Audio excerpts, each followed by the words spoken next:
Assalamualaikum warahmatullahi wabarakatuh. Perkenalkan, nama saya Puspita Asri dari kelas 4 dengan NPM 10.12.0350. Di sini saya akan menjelaskan dari mata kuliah akuntansi manajemen dengan judul perilaku biaya.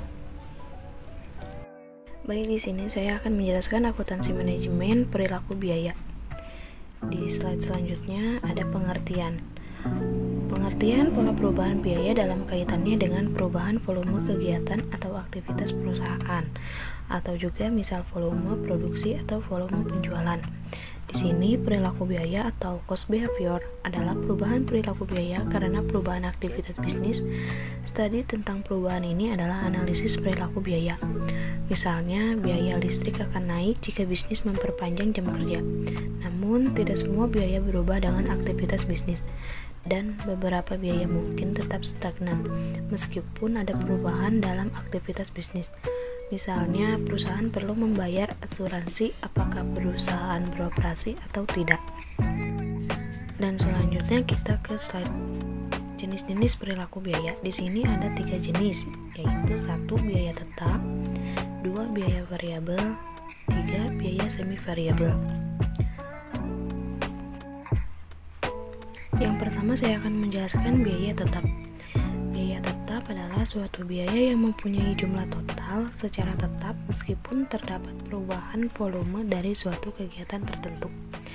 Di sini maksudnya pada biaya tetap persatuan akan berubah karena terdapat perubahan dari sisi volume aktivitas. Umumnya, besaran biaya tetap ini akan dipengaruhi oleh tujuan perilaku biaya yang nantinya akan mempengaruhi perusahaan dalam kurun waktu yang lama, teknologi perusahaan, serta strategi manajemen dan metode di dalamnya. Untuk biaya tetap di sini dibagi menjadi 2, yakni commit fixed cost, yaitu sebagian besar biaya tetap yang terjadi dari kepemilikan perusahaan, organisasi pokok, dan juga peralatan di dalamnya. Yang kedua, ada discretionary fixed cost.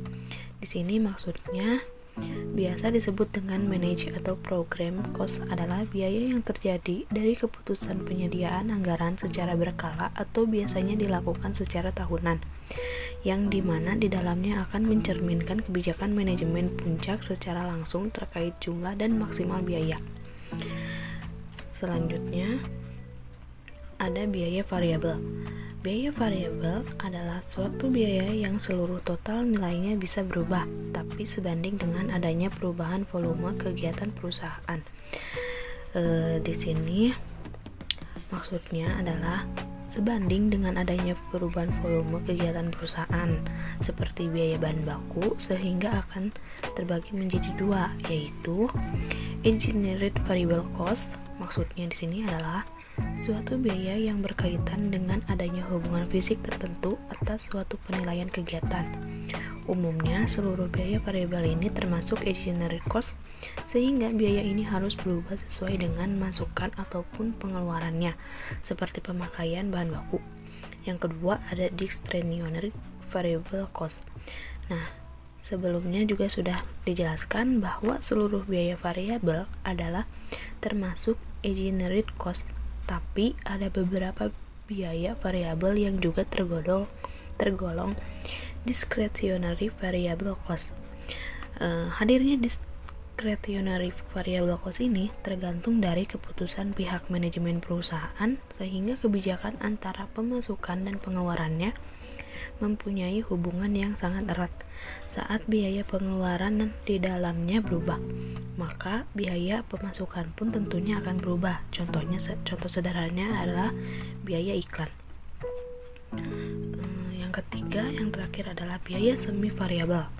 Nah, suatu biaya yang memiliki unsur tetap dan juga variabel, yang mana dalam biaya semi variabel ini terdapat biaya tetap tergolong sebagai jumlah biaya minimal untuk penyedia jasa. Di sini juga dijelaskan yang mana dalam biaya semi variabel ini terdapat biaya tetap yang tergolong sebagai jumlah biaya minimal untuk penyediaan jasa. Selain itu, biaya variabel juga akan mempengaruhi perubahan volume kegiatan. Di slide selanjutnya ada metode pemisahan biaya campuran. Di sini ada 5 metode. Yang pertama, metode scatter plot, metode tinggi rendah, metode diagram pencar, metode korelasi, dan metode matematis. Di sini saya akan menjelaskan yang pertama, metode scatter plot. Metode scatter plot adalah metode perkiraan langsung, hanya dapat dipakai pada keadaan tertentu, di mana perhitungan unsur-unsur biaya secara kuantitatif tidak dapat dilakukan karena suatu sebab. Dalam dunia praktis, memang hal ini sering dijumpai dan bahkan lebih sering dipakai oleh para perencana biaya yang telah berpengalaman dan yang ingin menghindari perhitungan-perhitungan yang sistematis. Meskipun demikian, tidak dapat dikatakan bahwa metode ini dapat digunakan begitu saja tanpa memperhatikan data yang berhubungan. Karena itu, metode ini dapat dilaksanakan dalam dua bentuk. Pertama, berdasarkan perkiraan pihak yang terlibat langsung dan bertanggung jawab di dalam proses produksi, dan kedua, dengan berdasarkan pada analisa data historis dan kebijaksanaan manajemen. Yang kedua, metode tinggi rendah. Dari geometri dasar, kita sudah mengetahui bahwa dua titik diperlukan untuk menentukan suatu garis. Sekali kita mengetahui dua titik pada suatu garis, maka persamaannya dapat ditentukan bahwa F komponen biaya tetap adalah perpotongan garis jumlah biaya, dan bahwa V biaya variabel per unit adalah kemiringan garis. Dengan dua titik tersebut, kemiringan dan berpotong dapat ditentukan. Metode tinggi rendah ini sebelumnya memilih dua titik yang akan digunakan untuk menghitung parameter F dan V. Secara spesifik, metode menggunakan titik rendah ini didefinisikan sebagai titik yang mempunyai tingkat kegiatan tertinggi. Titik rendah didefinisikan sebagai titik yang mempunyai tingkat kegiatan terendah. Selanjutnya ada metode diagram pencar. Yang pertama kali harus dilakukan dalam metode diagram pencar ini adalah mengumpulkan data dari sejumlah biaya-biaya masa lalu pada berbagai tingkat kegiatan.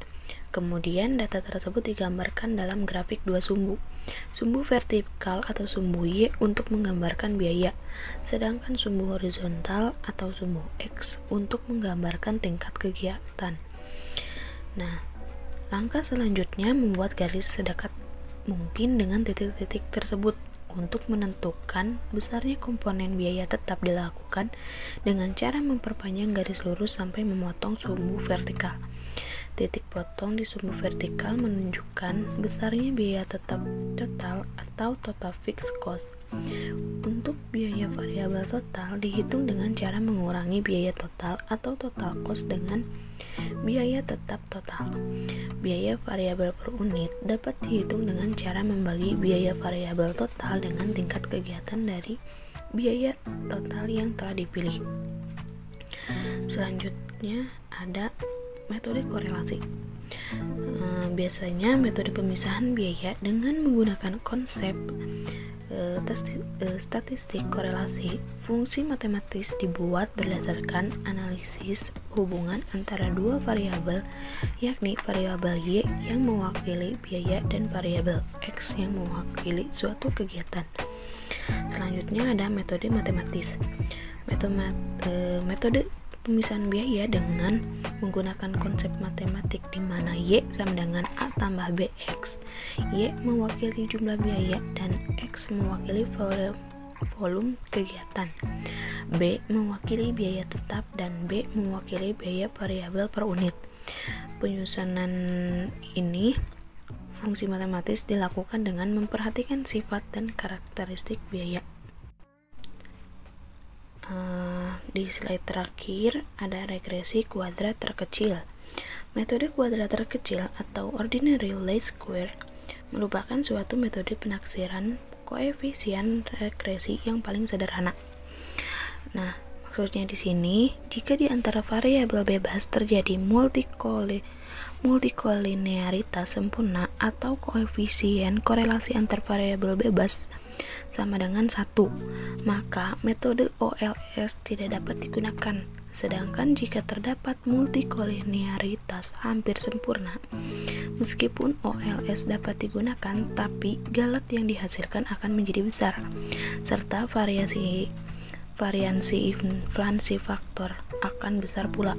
Padahal, nilai estimasi yang diinginkan haruslah memiliki galat dan variansi yang minimum, sehingga digunakan metode regresi Gulut.